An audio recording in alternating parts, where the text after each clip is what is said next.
الله أكبر. الله أكبر. الله أكبر. الله أكبر. أشهد أن لا إله إلا الله. أشهد أن لا إله إلا الله. أشهد أن محمدا رسول الله. أشهد أن محمدا رسول الله. حي على الصلاة. حي على الصلاة. حي على الفلاح. حي على الفلاح.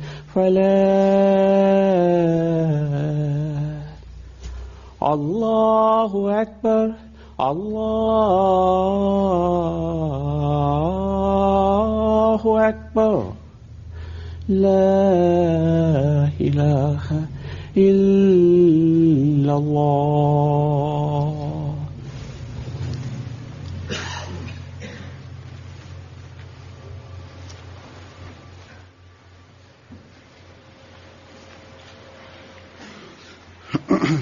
السلام عليكم ورحمة الله.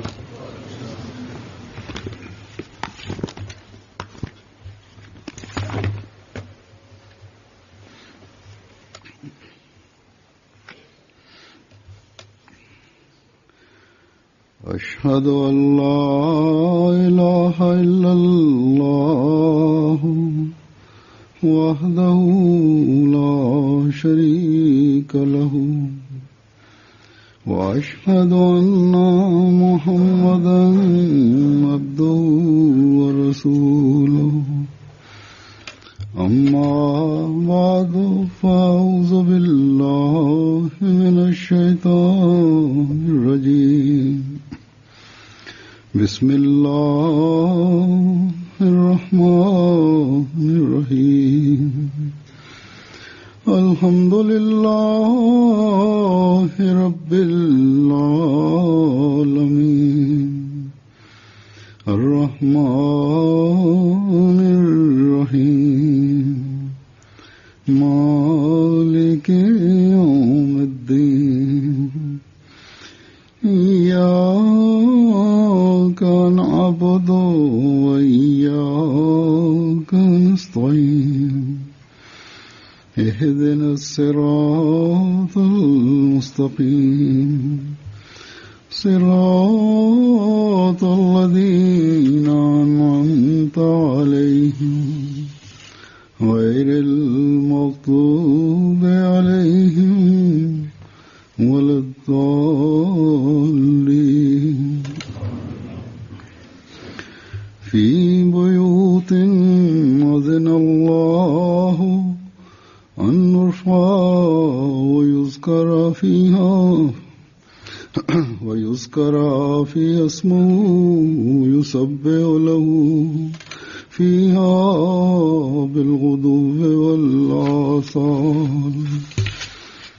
رجال لا تلهيهم تجارة ولا بيع عن ذكر الله وإقام الصلاة وإيتاء الزكاة يخافون يوما تتقلب فيه القلوب والأبصار. ليجزيهم الله أحسن ما عملوا ويزيدهم من فضله. والله يرزق من يشاء بغير حساب.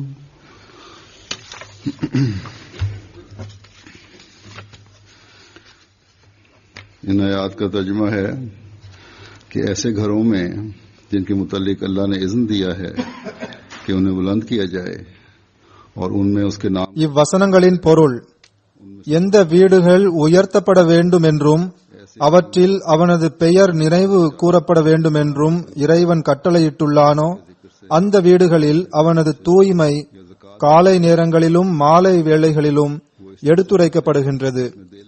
இவ்வாறு நினைவு கூறும் ஆண்களை கொடுக்கல் வாங்கல் தொடர்புகளோ வணிக தொழிலோ அல்லாஹ்வை நினைவு கூறுவதிலிருந்தும் ஜக்காத் கொடுப்பதிலிருந்தும் கவனமற்றவர்களாக ஆக்குவதில்லை.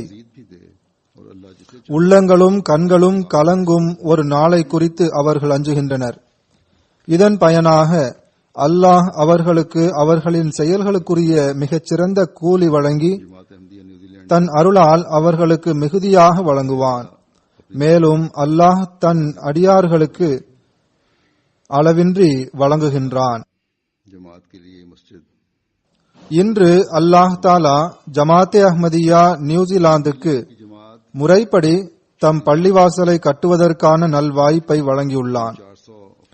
அல்லாஹ் தாலா இந்த பள்ளிவாசலை எல்லா வகையிலும் அருளுக்குரியதாக்குவானாக.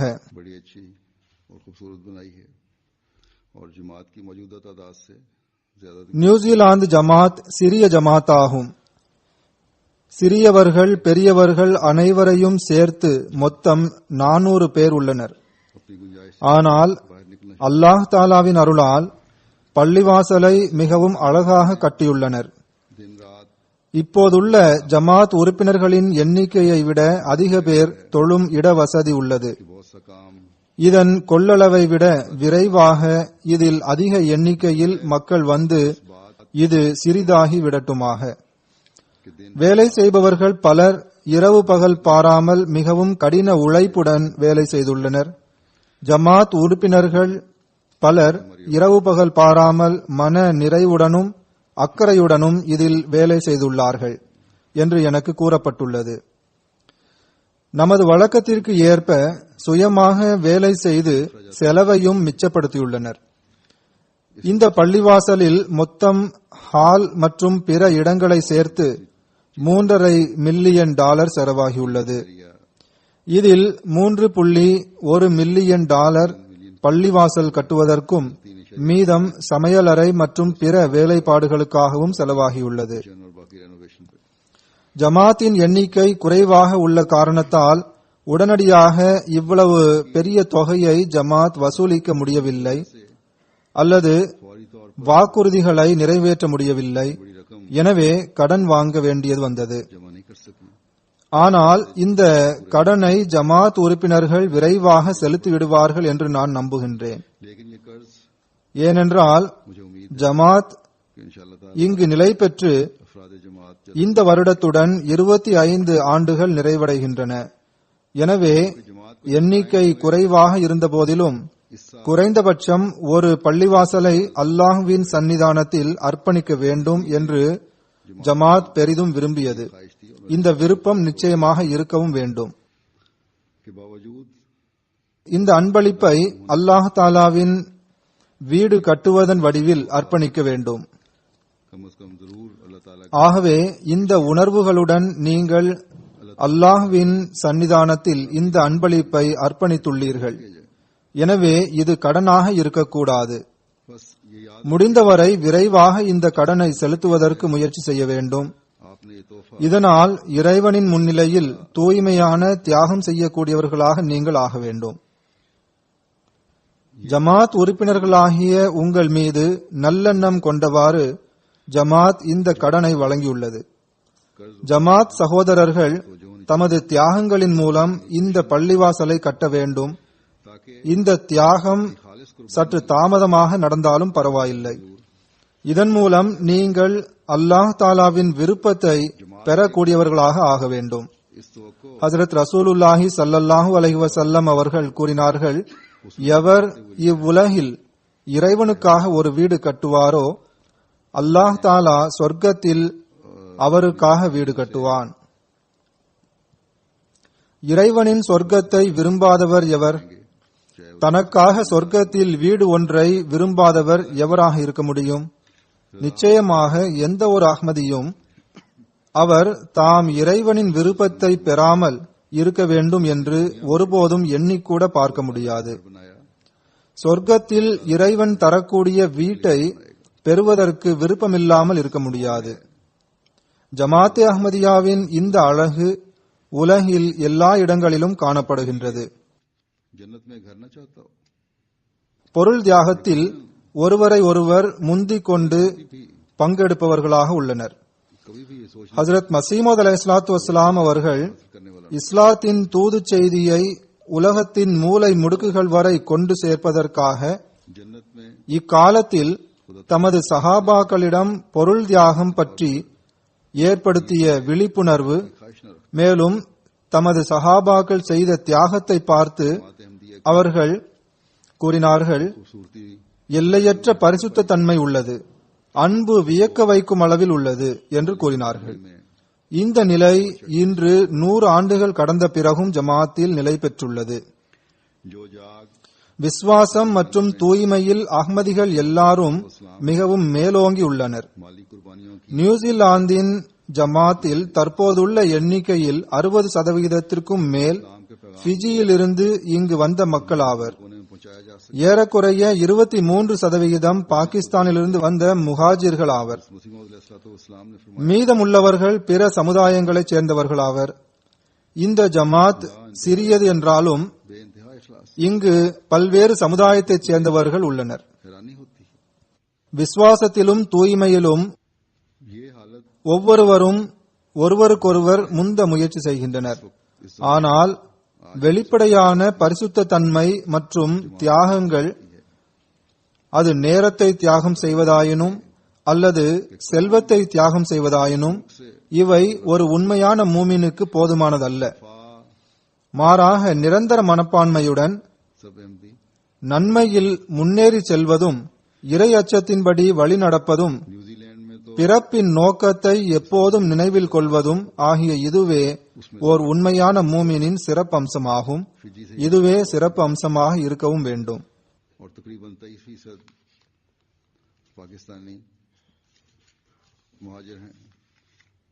பிறப்பின் நோக்கத்தை பற்றி இறைவன் நமக்கு கவனமூட்டியுள்ளான். அதை கவனத்தில் கொள்ள வேண்டியது அவசியமாகும். இது தொடர்பாக ஹஜ்ரத் மசீமது அலைஹிஸ்ஸலாத்து வஸ்ஸலாம் அவர்கள் கூறுகின்றார்கள், அவர்கள் நமக்கு கவனமூட்டியவாறு இவ்வாறு கூறுகின்றார்கள், பல வகையான இயல்பை கொண்ட மனிதர்கள் புரிந்து கொள்ளும் திறன் இல்லாததன் காரணமாகவும் தைரியமின்மையின் காரணமாகவும் தம் வாழ்விற்கு பல்வேறு குறிக்கோள்களை ஏற்படுத்திக் கொள்கின்றனர். உலக குறிக்கோள்கள் மற்றும் விருப்பங்களை அடைந்ததும் அத்துடன் நின்று விடுகின்றனர்.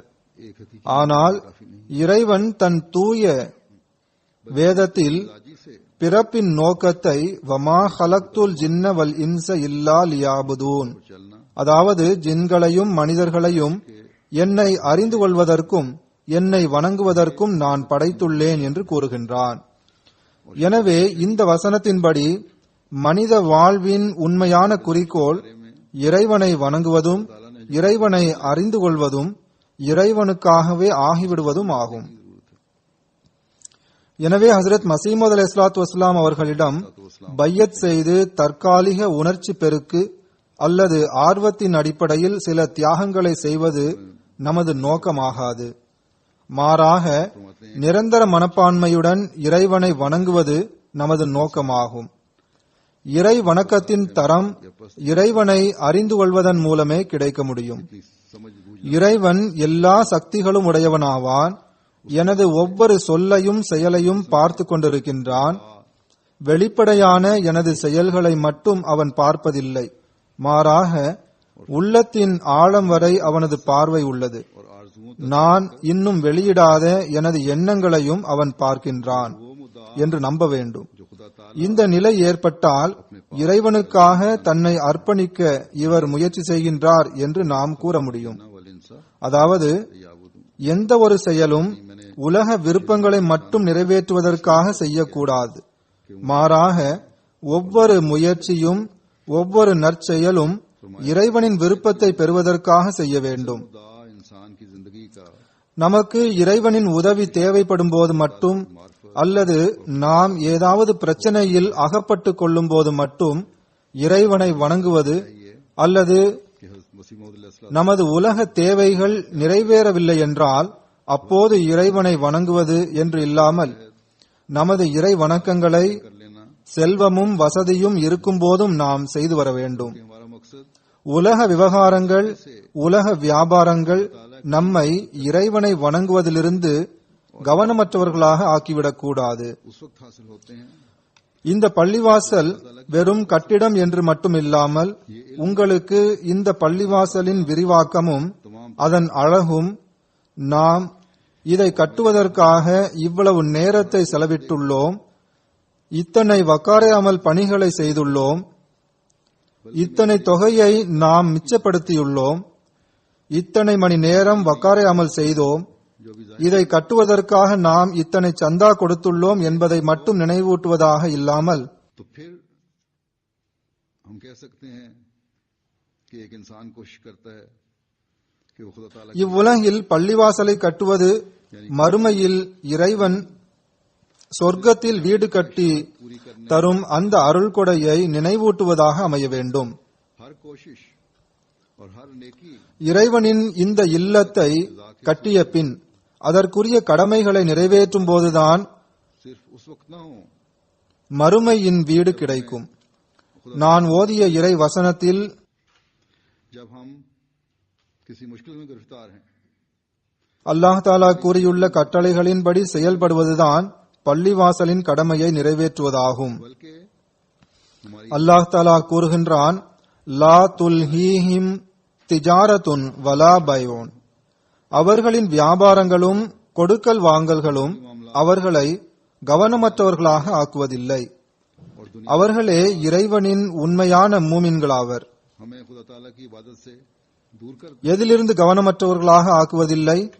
அல்லாஹ் தாலா கூறுகின்றான், அன் ஜிக்ரில்லாஹ், इमारत அல்லாஹ்வை நினைவு கூர்வதிலிருந்தும் தொழுகைகளை நிறைவேற்றுவதிலிருந்தும் ஜக்காத் செலுத்துவதிலிருந்தும் அவர்களை கவனமற்றவர்களாக ஆக்குவதில்லை. ஆகவே அஹ்மதிகளாகிய நாம் இந்த சிறப்பு பண்புகளை கொண்ட உண்மையான மூமின்களாக திகழ வேண்டும். इतने पैसे हम இங்கு தொழுகைக்குரிய சென்டர் முன்பும் இருந்தது. ஆனால் சென்டர் மற்றும் பள்ளிவாசல் ஆகிய இரண்டிற்கும் ஒரு வெளிப்படையான வேறுபாடும் உள்ளது. சென்டர் என்பது ஒரு ஹால் மட்டுமே ஆகும். ஆனால் பள்ளிவாசலில் குவி மாடம், மினாரா போன்றவை உள்ளன. अगली जिंदगी में பள்ளிவாசல் என்ற பெயரிலேயே புனித தன்மை தனியாக வெளிப்படுகின்றது. जिसमें खुदा இங்கே முறைப்படி ஒரு பள்ளிவாசலை கட்டுங்கள் என்று எனது முதல் சுற்றுப்பயணத்தில் நான் உங்களுக்கு கூறினேன். बनेगा அதன் ஒரு நோக்கம் பள்ளிவாசலின் குவி மாடம் மற்றும் அதன் மினாரா நாம் செல்வத்தையும் நேரத்தையும் தியாகம் செய்த பின் கட்டியுள்ள பள்ளிவாசலின் உரிமைகளையும் நாம் செலுத்த வேண்டும் என்று உங்களுக்கு நினைவூட்டிக் கொண்டே இருக்க வேண்டும். उन आयात में जिक्र फरमाया है இரண்டாவது, तिलावत की பள்ளிவாசலின் குவிமாடமும் அதன் மினாராவும் சுற்றுப்புறத்தில் உள்ளவர்களின் கவனத்தையும் ஈர்க்கின்றது. இதனால் தபிலீகிற்குரிய வழிகளும் திறக்கும். जिनको மக்களின் கவனம் இதன்பால் திரும்பும். இஸ்லாத்தின் உண்மையான வடிவத்தை பார்க்க வேண்டும் किस चीज से गाफिल नहीं करती என்ற தேட்டத்தில் மக்கள் இங்கே வருவார்கள். अन जिक्रिल्लाह இந்த மக்கள் எப்படிப்பட்டவர்கள், இவர்கள் எப்படிப்பட்ட முஸ்லிம்கள் என்று ஆராயும் ஆர்வத்தில் வருவார்கள். और ज़कात अदा करना அல்லாஹ்வின் அருளால் பள்ளிவாசலை கட்டியதுடன் ஜமாத்தே அஹ்மதியா முஸ்லிமாவின் அறிமுகம் பன்மடங்காக உயர்ந்ததை நான் இதுவரை பார்த்துள்ளேன். यहाँ இந்த அறிமுகத்தின் காரணமாக இந்த பள்ளிவாசலின் உரிமைகளை செலுத்துவதன்பால் கவனமும் ஏற்படுகின்றது. मस्जिद में இங்கு வசிக்கக்கூடியவர்கள் இந்த பள்ளிவாசலின் உரிமைகளை நிறைவேற்றக்கூடிய மக்கள் ஆவார்கள். मस्जिद में ஜமாத்தின் உறுப்பினர்களுக்கு இதன்பால் கவனம் ஏற்படுகின்றது, नाम से ही ஏற்படவும் வேண்டும். अल्लाह तक நாமே இதற்குரிய உரிமையை நிறைவேற்ற வேண்டும். பள்ளிவாசலுக்குரிய உரிமை என்ன? முதல் உரிமை, உங்களது வியாபாரங்கள், கொடுக்கல் வாங்கல்கள், यहाँ मस्जिद बना இதர உலக வேலைப்பாடுகள் உங்களை இறைவனை நினைவு கூறுவதை விட்டு விலக்குபவையாக இருக்கக்கூடாது. मस्जिद का மாறாக தொழுகைகள் மற்றும் இறை தியானம் ஆகியவற்றின்பால் உங்களது வியாபாரமும் கூட கவனமூட்டக்கூடியவையாக இருக்க வேண்டும். ஹய்யால சொலாத், மக்களே தொழுகையின்பால் வாருங்கள் என்ற ஓசை வந்துவிட்டால் வியாபாரங்களை மறந்துவிடுங்கள், எல்லா தொழில்களையும் மறந்துவிடுங்கள், பள்ளிவாசலின் பக்கம் விரைந்து ஓடுங்கள். இக்காலத்தில் நாங்கள் வெகு தூரம் இருக்கின்றோம், பாங்கும் பள்ளிவாசலுக்குள் கொடுக்கப்படுகின்றது, ஓசை கேட்பதில்லை என்று யாரும் சொல்லலாம். இப்போது கொடுக்கப்பட்ட பாங்கும் மிகவும் மெல்லிய குரலில்தான் கொடுக்கப்பட்டது. இதன் ஓசையை ஹாலிலிருந்து கேட்பது கூட சிரமமாக இருந்தது. இதற்கு என்ன செய்வது என்று சொன்னால், நீங்கள் பள்ளிவாசல் கட்டியுள்ளீர்கள், இனி அதில் இறை வணக்கத்தின் கடமையை நிறைவேற்ற வேண்டும் என்ற உணர்வு உங்களிடம் எப்போதும் இருக்க வேண்டும். அதன் மூலம் உங்களது பிறப்பின் நோக்கத்தை நீங்கள் அடையாளம் கண்டுகொள்ள வேண்டும். இரண்டாவது, நான் முன்னரும் பலமுறை கூறியுள்ளேன், இன்றைய நாட்களில் எல்லாரும் மொபைல் போனை தம் பாக்கெட்டில் போட்டுக்கொண்டு இருக்கின்றார்கள். இதை சிறந்த முறையில் பயன்படுத்துங்கள். பாங்கு சொல்லும் நேரத்தில் பாங்கு சப்தத்தில் அலாரம் அடிக்க வேண்டும். பக்கத்தில் உள்ளவர்கள் பள்ளிவாசலுக்கு வந்துவிட வேண்டும். தொலைவில் உள்ளவர்கள் தொழுகையின் பக்கம் கவனம் செலுத்துங்கள். நீங்கள் வேலை பார்த்து கொண்டிருக்கும் இடங்களில் தொழுகைகளின் பக்கம் கவனம் வைத்தவாறு தொழுது வந்தால் அக்கம் பக்கத்தினருக்கு கவனம் ஏற்படும். நீங்கள் யார் என்று கவனிப்பார்கள். பிறகு பள்ளிவாசலின் கட்டிடம் அதற்குரிய வழியாக அமைந்துவிடுகிறது. நீங்கள் உங்கள் நண்பர்களுக்கு பள்ளிவாசலுக்கு வருமாறு அழைப்பு விடுப்பீர்கள். இவ்வாறு அல்லாஹ் தாலாவை குறித்து பேசப்படும். மேலும் அல்லாஹ் தாலாவின் தூது செய்தியை அந்நியர்களுக்கு எட்ட வைக்கும் தொடரும் ஆரம்பமாகிவிடும். இவ்வாறு நன்மைகளின் இந்த தொடர் அல்லாஹ் தாலாவின் நெருக்கத்தை வழங்கக்கூடியதாக அமையும்.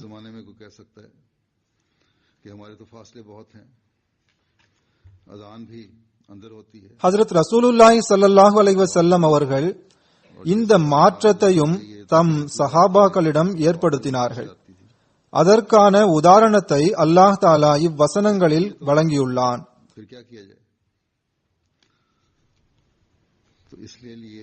சஹாபாக்கள் கோடிக்கணக்கில் வியாபாரமும் செய்தார்கள். ஆனால் அல்லாஹ் தாலாவை நினைவு கூறுவதை கொண்டு உள்ளங்கள் நிரம்பி இருந்தன. தொழுகைகளை நிறைவேற்றுவதன் பக்கம் கவனம் இருந்து வந்தது. பொருள் தியாகத்தின் பக்கம் கவனம் இருந்து வந்தது. இந்த புரட்சியை ஏற்படுத்த இக்காலத்தில் அல்லாஹ் தாலா ஹஜ்ரத் ரசூலுல்லாஹி ஸல்லல்லாஹு அலைஹி வஸல்லம் அவர்களின் உண்மை அடியாரை அனுப்பினான்.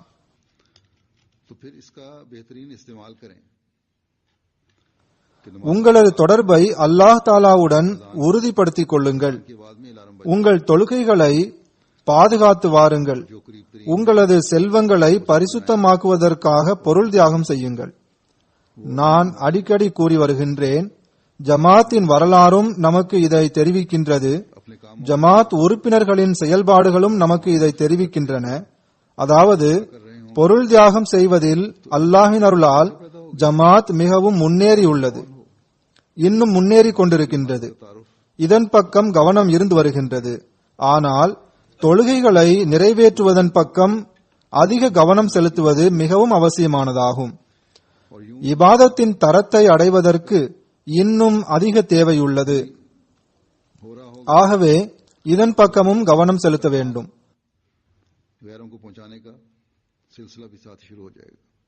பள்ளிவாசலை நிரப்புங்கள். ஜமாத்தாக தொழும்போதுதான் தொழுகைகள் முறைப்படி நிலைநாட்டப்படுகின்றன. பள்ளிவாசல் கட்டுவதன் நோக்கமும் இதுவே ஆகும். இங்கு ஜமாத்தாக தொழுகை நடத்தப்பட வேண்டும். அல்லாஹ் தாலா உண்மையான மூமினை குறித்து இவ்வுலகத்தை விட மறுமையை பற்றியே அதிக கவலை இருக்கும் என்று கூறுகின்றான். மனிதன் முதிய வயதை அடையும் போது அதிக கவலை ஏற்படுகிறது. அப்போது அழுது துவா செய்கின்றான். சிலர் முடிவு நன்மையாக அமைய துவா செய்யுங்கள் என்று கூறுகின்றனர்.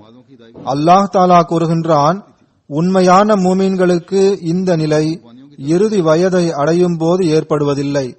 மாறாக அல்லாஹ் தாலாவின் பக்கமும் இறை வணக்கத்தின் பக்கமும் கவனம் செலுத்துவது மற்றும் தமது உள்ளத்தை தூய்மைப்படுத்துவதற்கான முயற்சி ஆகியவற்றை அவர்கள் இளைய வயதிலும் வசதி இருக்கும் போதும் செய்து வருவார்கள். नमाजों की हिफाजत இளமையிலும் வசதிகள் இருக்கும் போதும் करने अमवाल के அவர்களுக்கு இறைவன் நினைவிருக்கின்றான்.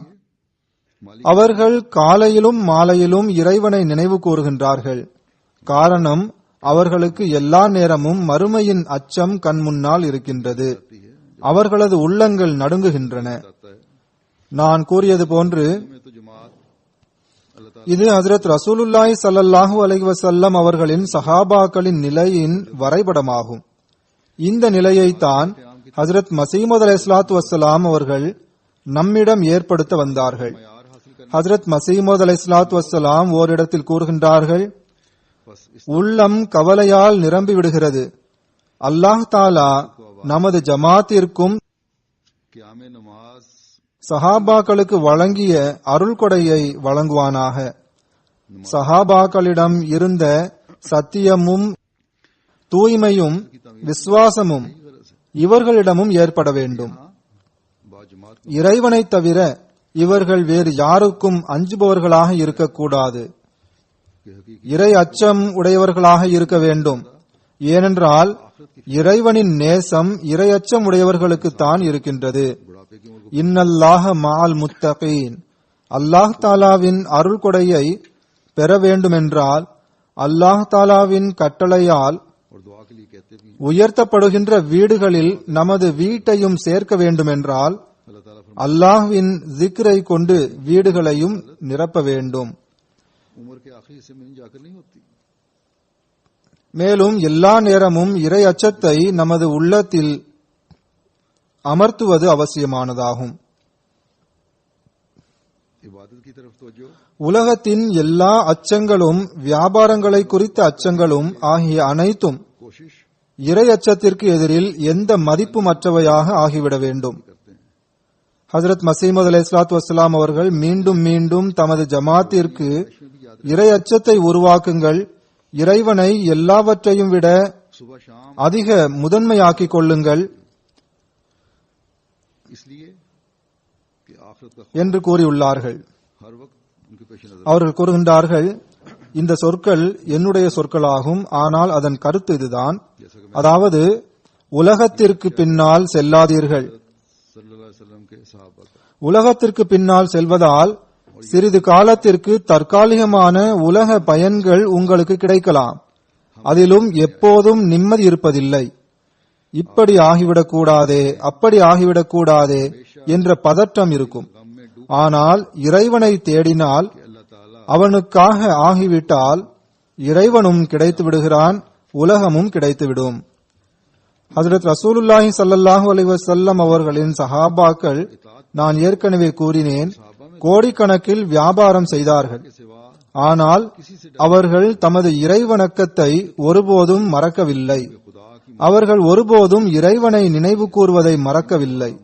அல்லாஹ்வின் அச்சம் அவர்களுக்கு ஒருபோதும் மறக்கவில்லை. इनामात எனவே நாம் இக்காலத்தில் ஹஜ்ரத் மசீமது அலைஹிஸ்ஸலாத்து வஸ்ஸலாம் அவர்களிடம் பையத் செய்து நம்மில் தூய மாற்றத்தை ஏற்படுத்துவதை வெளிப்படுத்துகின்றோம். ताला के जिक्र से இந்த மாற்றங்கள் உண்மையான மாற்றங்களாக இருந்தால் और अल्लाह ताला का இவை பலன் தருவையாக இருக்கும். दिलों में இவை நமது வாய் பேச்சுக்களாக மட்டும் இருக்கக்கூடாது.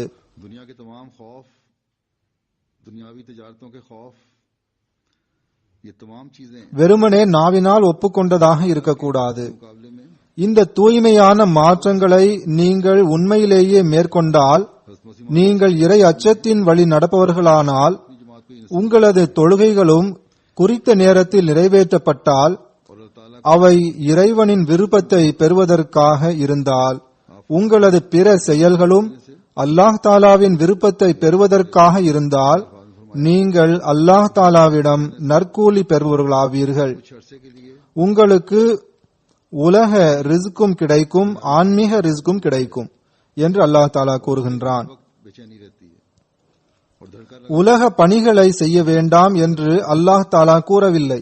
लेकिन மாறாக நீங்கள் இறைவனை நினைவு கூறுவதை மறக்கக்கூடாது என்றே கூறுகின்றான். तो दीन நீங்கள் உங்கள் உலக வியாபாரங்களின் காரணமாக தொழுகைகளையும் வீணாக்கி விடாதீர்கள். உங்கள் பிறப்பின் நோக்கத்தை மறந்து விடாதீர்கள். ஹஜ்ரத் மசீமது அலைஹிஸ்ஸலாத்து வஸ்ஸலாம் ஓரிடத்தில் கூறுகின்றார்கள், நீங்கள் தொழுகைகளை மறந்து உலகில் மூழ்கினால் உங்களுக்கும் மற்றவர்களுக்கும் என்ன வித்தியாசம் உள்ளது? நீங்கள் பையத் செய்து என்ன பலன்? இந்த வித்தியாசத்தை தெளிவாக வேறுபடுத்தி காட்டுவது அவசியமாகும். இது நமது பொறுப்பாகும். நாம் நம்மை ஹஜ்ரத் மசீமது அலைஹிஸ்ஸலாத்து வஸ்ஸலாம் அவர்களின் பையத்தில் இணைந்தவர்கள் என்று எண்ணுகின்றோம். இந்த வேறுபாட்டை எடுத்து காட்டுவது நமக்கு அவசியமானதாகும். நமது ஒவ்வொரு செயலையும் சொல்லையும் இறைவனின் விருப்பத்திற்கு ஏற்ப அமைத்துக் கொண்டால்தான் இந்த வேறுபாடு நிலை பெறும். நமது உள்ளத்தில் அல்லாஹ் தாலாவின் அச்சம் இருக்க வேண்டும். உலகத்தை விட அதிகமாக மறுமையின் பக்கம் நாம் பார்க்க வேண்டும். ஹஜ்ரத் மசீமது அலைஹிஸ்ஸலாத்து வஸ்ஸலாம் அவர்கள் இந்த கருத்தை மிக தெளிவாக எடுத்துரைத்துள்ளார்கள். அவர்கள் கூறுகின்றார்கள், லா துல்ஹீஹிம் திஜாரத்தும் வலா பைஉன் அன் ஸிக்ரில்லாஹ் என்று இறைவன் கூறிய இந்த நபர்கள்தான் இறைவனின் முழுமையான நல்லடியார்கள் ஆவர். உள்ளத்தில் இறைவனுடன் உண்மையான தொடர்பும் அன்பும் உருவாகிவிட்டால் அவனிடமிருந்து அது பிரிவதே இல்லை. இதன் நிலை இவ்வாறு புரிந்து கொள்ளலாம். உதாரணமாக, ஒருவருடைய குழந்தை உடல் நலமின்றி இருக்கின்றது. அப்போது அந்த மனிதர் எங்கு சென்றாலும் என்ன வேலையில் ஈடுபட்டிருந்தாலும் அவருடைய உள்ளமும் கவனமும் அக்குழந்தையையே நினைத்துக் கொண்டிருக்கும். அவ்வாறே இறைவனுடன் உண்மையான தொடர்பும் அன்பும்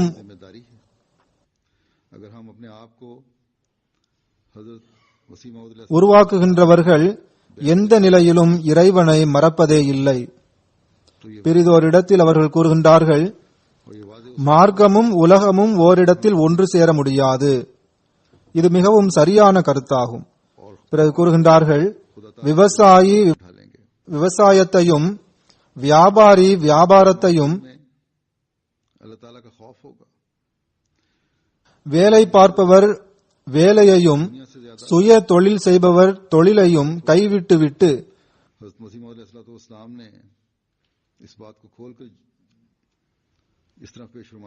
கை கால்களை முடக்கி வேலை எதுவும் செய்யாமல் உட்கார்ந்து கொள்ளட்டும் என்று நாம் கூறவில்லை. மாறாக லா துல்ஹீஹிம் திஜாரத்தும் வலா பைஉன் அன் ஸிக்ரில்லாஹ் என்ற நிலை இருக்க வேண்டும். கைகள் வேலை செய்து கொண்டிருக்க வேண்டும், உள்ளம் இறைவனை நினைத்துக் கொண்டிருக்க வேண்டும். வியாபாரி தன் வியாபாரத்தில், விவசாயி தன் விவசாய பணிகளில், அரசர் தம் அரியணையில் உட்கார்ந்து, இவ்வாறு யாருக்கு என்ன வேலை இருந்தாலும் அவரவர் தத்தமது பணிகளில் இறைவனையே தம் நோக்கமாக ஆக்கிக் கொள்ள வேண்டும். மேலும் அவனது மகத்துவமும் வல்லமையும் கண்முன் நிறுத்தி செயல்பட வேண்டும்.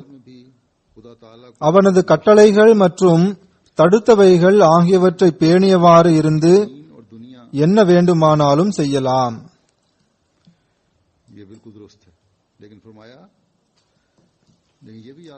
அல்லாஹ் தாலாவின் கட்டளைகளில் இதை செய்ய வேண்டும் என்று இறைவன் இட்ட கட்டளைகளை செய்ய வேண்டும். மேலும் இதை செய்யக்கூடாது என்று இறைவன் தடுத்துள்ளதையும் கவனத்தில் கொள்ள வேண்டும்.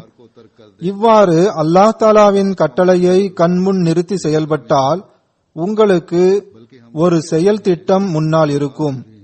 அதன் பிறகு மனிதன் ஒரு வரையறுக்கப்பட்ட செய்கைகளை செய்ய ஆரம்பித்து விடுவான். நீங்கள் விரும்புவதை செய்யுங்கள் என்பதன் பொருள் உங்களுக்கென்று தனியாக எந்த வழியும் இருக்காது. அல்லாஹ் தாலா கூறியுள்ள கட்டளைகளை மட்டும் செய்வீர்கள். ஹஜ்ரத் மசீமது அலைஹிஸ்ஸலாத்து வஸ்ஸலாம் கூறுகின்றார்கள், அல்லாஹுக்கு அஞ்சி எதை வேண்டுமானாலும் செய். நீங்கள் வியாபாரம் மற்றும் தொழிலை விட்டுவிட்டு நொண்டி அல்லது முடவனை போன்று பணியின்றி உட்கார்ந்திருங்கள் என்று இஸ்லாம் எங்கே கூறுகின்றது? பிறருக்கு தொண்டு செய்வதற்கு பதிலாக நீங்களே பிறருக்கு சுமையாக இருங்கள் என்று இஸ்லாம் கூறவில்லை. இறை தியானமும் இருக்க வேண்டும், அதே சமயம் வேலையும் செய்து வர வேண்டும். அவர்கள் கூறுகின்றார்கள்,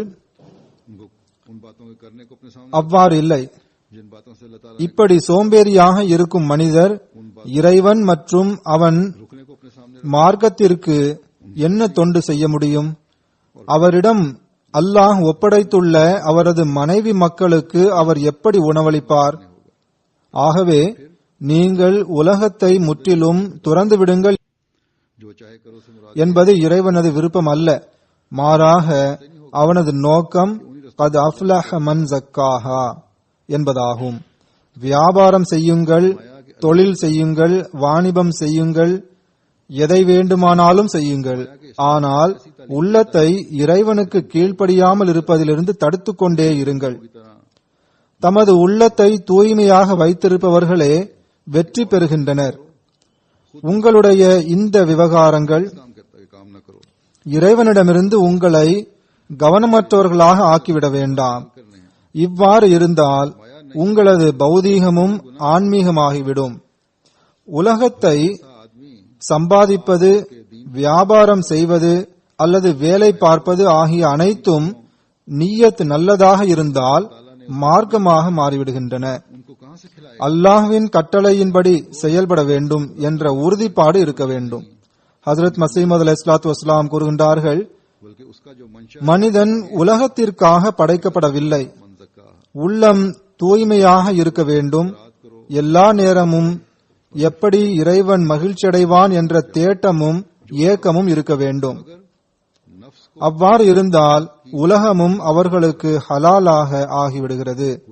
இன்னமல் அமாலு பின்னியாத், செயல்கள் யாவும் எண்ணங்களின் அடிப்படையிலேயே அமைகின்றன. ஒவ்வொரு அஹ்மதியிடமும் இந்த நிலை உருவாக வேண்டும். நாம் உலகத்தை விட மார்க்கத்திற்கு அதிக முக்கியத்துவம் வழங்குவோம் என்று நாம் உடன்படிக்கை செய்கிறோம். அல்லாஹ் தாலாவின் விருப்பத்திற்கும் எதிர்பார்ப்பிற்கும் விரோதமான எந்த ஒரு செயலும் நாம் செய்யக்கூடாது. இதன்படி சிந்தனையை அமைத்துக் கொண்டு தம் வாழ்வை கழிப்பவர்கள் நம்மில் மிகவும் அதிர்ஷ்டசாலிகள் ஆவோம். இல்லையென்றால் ஹஜ்ரத் மஸீஹ் அலைஹிஸ்ஸலாத்து வஸ்ஸலாம் அவர்களிடம் பையத் செய்வது நமக்கு எந்த பயனையும் தராது. மேலும் நாம் பள்ளிவாசல் கட்டுவதும் நமக்கு எந்த பயனையும் தராது. இந்நாட்களில் மாநாடு நடைபெறுகின்றது என்பதை நாம் அறிவோம். இந்த மாநாடுகளும் நமக்கு எந்த பயனையும் தராது. ஏனென்றால் இந்த மாநாடு உலக திருவிழா அல்ல என்று ஹஜ்ரத் மஸீஹ் அலைஹிஸ்ஸலாத்து வஸ்ஸலாம் கூறியுள்ளார்கள். ஆகவே இந்த மாநாட்டில் வருவதற்கான நோக்கம் அல்லாஹ் தாலாவின் விருப்பத்தை பெறுவதும், மார்க்க அறிவை பெறுவதும், ஆன்மீக பயனை அடைவதும் ஆகும். நான் கூறியது போன்று இந்த பள்ளிவாசலை கட்டியதுடன் உங்களில் முன்பை விட அதிகமாக தூய மாற்றங்கள் ஏற்பட வேண்டும். அத்துடன் தப்லீகிற்கும் புதிய வழிகள் திறக்கும். இன்ஷா அல்லாஹ் உங்களுடைய செயல்பாடுகளை பார்த்து மக்களுக்கு உங்கள் பக்கம் கவனம் ஏற்படும். எனவே உங்களது செயல்களையும் அல்லாஹ் தாலாவின் விருப்பத்திற்கு ஏற்ப அமைத்துக் கொள்ள முயற்சி செய்யுங்கள். தப்லீக் தொடர்பாக நான் கிளை அமைப்புகளுக்கும் ஜமாத் அமைப்பிற்கும் கவனமூட்ட விரும்புகின்றேன். இங்கு வழக்கமாக நீங்கள் செய்து வரும் தப்லீகை மட்டும் சார்ந்திருக்காதீர்கள். நாம் செய்து வருவதே நமக்கு போதும் என்று அமர்ந்து விடாதீர்கள். புதிய புதிய வழிகளை தேடுங்கள். இஸ்லாத்தை அதிகமாக அறிமுகப்படுத்துங்கள். மோரி மொழியில் திருக்குரான் மொழிபெயர்க்கப்பட்டுள்ளது. அதிலும் ஜமாத்தை அறிமுகம் செய்துள்ளார்கள். உள்ளூர் மொழியில் டிவியிலும் ரேடியோவிலும் 2 நாட்களுக்கு முன் நடந்த நிகழ்ச்சியை நல்ல முறையில் கவரேஜ் செய்துள்ளார்கள். பள்ளிவாசல் திறக்கப்பட்ட பிறகு இன்னும் அதிகமாக அறிமுகம் ஏற்படும். இறைவன் வழங்கியுள்ள இந்த ஏற்பாடுகளை நாம் மார்க்கத்தை பரப்புவதற்காக பயன்படுத்தினால் இறைவனின் விருப்பத்தை பெறக்கூடியவர்களாக நாம் ஆவோம். எனவே இன்று இபாதத்துகளுக்குரிய உரிமையை நிறைவேற்ற முயற்சி செய்வோம் என்று உடன்படிக்கை செய்யும் அதே வேளையில் உயர்ந்த நல்லொழுக்கத்தின் மூலம் இறைவனின் கட்டளைகளின்படி செயல்பட்டவாறு அன்பு, நேசம் மற்றும் ஒத்துழைப்பையும் அதிகப்படுத்துங்கள். உள்ளூர் மக்களுக்கும் உண்மையான இஸ்லாத்தை அறிமுகப்படுத்துங்கள். இஸ்லாத்திற்கு எதிராக உருவாகியுள்ள தப்பெண்ணங்களை அகற்ற முயற்சி செய்யுங்கள். எண்ணிக்கை குறைவாக இருந்தாலும் எண்ணங்கள் உறுதியாகவும் மன தைரியம் இளமையாகவும் இருந்தால் மிக குறைவான எண்ணிக்கை கொண்டவர்கள் கூட பலவற்றை செய்து முடிக்க முடியும். அல்லாஹ் தாலா இதற்கான நல் வாய்ப்பை எல்லாருக்கும் வழங்குவானாக. நீங்கள் கட்டிய இந்த அழகிய பள்ளிவாசலை உலகெங்கும் இருக்கும் அஹ்மதிகள் MTA-வின் மூலமாக எல்லாரும் பார்த்து கொண்டிருக்கின்றார்கள். இந்த பள்ளிவாசல் பற்றிய சில குறிப்புகளை கேட்பதற்கு அஹ்மதிகளிடம் அதிக ஆர்வம் உள்ளது. எனவே சுருக்கமாக பள்ளிவாசலின் புள்ளி விபரத்தை நான் எடுத்துரைக்கின்றேன். இதற்கு எவ்வளவு செலவாகியுள்ளது என்று நான் முன்னதாக கூறிவிட்டேன். அதாவது $3.1 மில்லியன் இதற்காக செலவாகியுள்ளது. மஸ்ஜித் முகீத் என்பது இதன் பெயர் ஆகும். இது முன்பு இருந்த ஹாலின் பெயர் ஆகும். இந்த இடம் நல்ல பகுதியில் அமைந்துள்ளது. ரயில் நிலையம் மற்றும் நகரத்தின் 2 பெரிய சாலையின் அருகே அமைந்துள்ளது. இதன் மொத்த பரப்பளவு 1.25 ஏக்கர் ஆகும். இது 1999 வாங்கப்பட்டது. 256 ஸ்கொயர் மீட்டர் அளவில் ஒரு ஹால் இருந்தது. 2002 லஜ்னாவுக்காக தனியாக ஒரு ஹால் கட்டப்பட்டது. 112 ஸ்கொயர் மீட்டர் அளவில். இந்த 2 ஹால்களும் தொழுகை சென்டராக இதுவரை பயன்பட்டு வந்தது. ஹாலுக்கு மேலே மிஷனரியின் வீடும் உள்ளது. 2006 நான் இங்கு சுற்றுப்பயணம் செய்தபோது பள்ளிவாசல் கட்டுமாறு கூறினேன். 2012 ஜூலையில் இதன் கட்டுமானம் ஆரம்பித்தது. ஆகஸ்ட் 2013 கட்டி முடிக்கப்பட்டது. இது 2 மாடி கொண்ட பள்ளிவாசலாகும். கீழ்தளம் லஜ்னாவுக்காக உள்ளது. இது 239 ஸ்கொயர் மீட்டர் பரப்பளவு கொண்டது. Audio video room, conference room இதில் உள்ளது. ஒழு செய்வதற்கும் இங்கே வசதி உள்ளது. வெளியிலிருந்து இதன் மினாராவும் தென்படுகின்றது. MTA-வில் நீங்கள் பார்த்திருப்பீர்கள். இதன் உயரம் 18.5 மீட்டர் ஆகும். குவி மாடம் 8 மீட்டர் அளவு கொண்டது. 2 ஹால்களிலும் தொழுகையாளிகளின் கொள்ளளவு கவுன்சிலின் பார்வையில் ஏறக்குறைய 600 ஆகும். ஆனால் 750 பேர் தொழுவதற்கான இட வசதி இங்கே உள்ளது. பழைய கட்டிடத்திலும் 300 பேர் தொழ முடியும். இவ்வாறு எனது பார்வையில் ஏறக்குறைய 1000 பேர் தொழுவதற்கு இதில் இடம் உள்ளது. 107 கார்கள் நிறுத்துவதற்கு பார்க்கிங் வசதி உள்ளது. இதோடு லங்கர் கானாவும் கட்டப்பட்டுள்ளது. இதற்கு 3.5 லட்சம் நியூசிலாந்து டாலர் செலவாகியுள்ளது. ஜமாத்தின் வழக்கத்தின்படி நான் இதை கூறியுள்ளேன். ஜமாத் உறுப்பினர்கள் இதற்காக ஒருவருக்கொருவர் போட்டி போட்டு பொருள் தியாகம் செய்துள்ளனர். பெண்கள் தமது நகைகளை தந்துள்ளனர். குழந்தைகள் கை செலவிற்காக சேமித்து வைத்த தொகையை பள்ளிவாசல் கட்டுவதற்காக கொடுத்துள்ளனர். இவர்கள் கூறுகின்றார்கள், 2 முறை இவ்வாறு நிகழ்ந்தது. அதாவது மாத கடைசியில் ஜமாத்தின் அக்கவுண்டில் பணம் இல்லை, ஆனால் கான்ட்ராக்டருக்கு பணம் கொடுக்க வேண்டியது வந்தது. அப்போது நேஷனல் ஆமிலா, கிளை அமைப்புகள் மற்றும் பிற உறுப்பினர்கள் சிலர் உடனடியாக $1 லட்சம் அல்லது அதைவிட அதிகமான தொகையை வசூல் செய்து செலுத்தியுள்ளனர். मौके ऐसे आए சிலர் அல்லாஹ்வின் அருளால் $1,00,000 விட அதிகமாக தியாகம் செய்துள்ளனர்.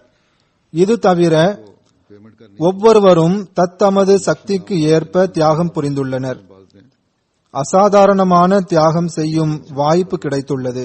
अदा कर ஜமாத் மிகவும் சிறிய ஜமாத்தாகும், ஆனால் மிக அதிக செலவாகியுள்ளது.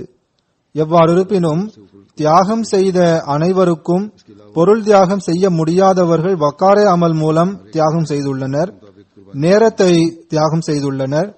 இவர்கள் அனைவரின் உயிரிலும் செல்வங்களிலும் वो छोटी सी है और खर्च எல்லையில்லாத பரக்கத்தை அல்லாஹ் வழங்குவானாக. अल्लाह ताला இவர்களது தூய்மை மற்றும் விசுவாசத்தில் இவர்களை உயரச் செய்வானாக. कुर्बानियां माली तौर पे नहीं दे सके இவர்களின் சந்ததிகளையும் அஹ்மதியத்தில் எப்போதும் சேர்த்து வைப்பானாக. बरकत डाले ஈமானிலும் உறுதிப்பாட்டிலும் வளர்ச்சி அடைபவர்களாக இவர்கள் விளங்க வேண்டும். इनकी नस्लों में இவர்கள் தொழுகைகளுக்குரிய உரிமைகளை செலுத்துபவர்களாகவும் பள்ளிவாசலுக்கு வந்து பள்ளிவாசலின் உரிமையை செலுத்துபவர்களாகவும் இருப்பார்களாக. मस्जिद में आकर தமது வீடுகளையும் இறை தியானத்தால் நிறைத்து வைப்பார்களாக. हुकूकुल इबाद இறை படைப்பினங்களுக்கு சேவை செய்ய வேண்டும் என்ற உணர்வால் நிறைந்திருப்பவர்களாக இருக்க வேண்டும். फैलाने की இஸ்லாத்தின் தூது செய்தியை பரப்புவதன் பக்கம் கவனம் செலுத்துபவர்களாக இருப்பார்களாக. तरफ भी हो रहा है நான் சொன்னது போன்று இந்நாட்களில் உங்களது மாநாடு நடைபெறுகிறது.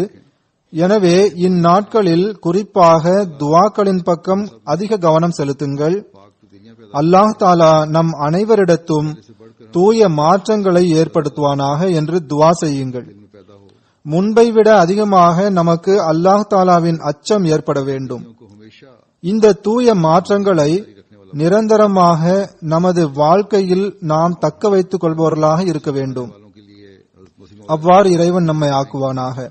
மாநாட்டிற்கு வருபவர்களுக்காக ஹஜ்ரத் மசீமது அலைஹிஸ்ஸலாத்து வஸ்ஸலாம் அவர்கள் செய்துள்ள துஆக்களிலிருந்து பங்கு பெறுபவர்களாக நம்மை ஆக்குவானாக.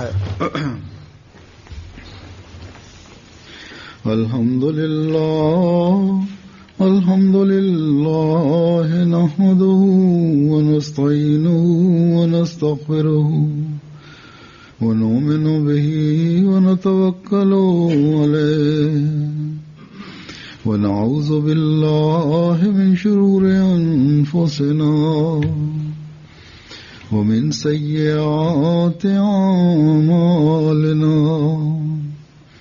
من يهده الله فلا مضل له ومن يضلل فلا هادي له ونشهد أن لا إله إلا الله ونشهد أن محمدا عبده ورسوله عباد الله رحمكم الله إن الله يأمر بالعدل والإحسان وإيتاء ذي القربى وينهى عن الفحشاء والمنكر والبغي يعظكم لعلكم تذكرون اذكروا الله